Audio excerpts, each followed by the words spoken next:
Hello সবাইকে, কেমন আছো সকলে?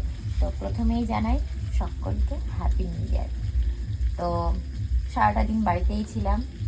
তো সবাইকে এটাই বলি, পুরোনো বছর কার কেমন কেটেছে জানি না, নতুন বছর সকলের অনেক অনেক ভালো কাটুক, অনেক অনেক ভালো হোক সবার। তো যাই হোক, আমরা সারাটা দিন এবছর, গত বছর বলবো না এবছর বলবো বুঝতে পারছি না, তো বাড়িতেই ছিলাম এবছর। তো শুরুটা বাড়ি দিয়েই করলাম। তো সকাল থেকে বুকুসোনাকে নিয়েই ব্যস্ত ছিলাম, তো সেরমভাবে আর কিছু করতে পারিনি। তো সকালবেলায় ও মাটন এনেছিল, এখন সেটাই আমি রান্না করছি।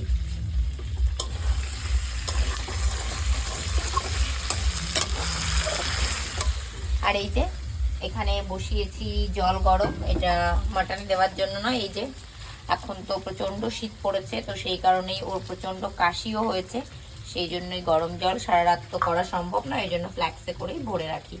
তো যাই হোক, সকলে ভালো থেকো। এই রান্না টান্না করে তারপর বেরোবো। সকলকে আবার বলছি হ্যাপি নিউ ইয়ার।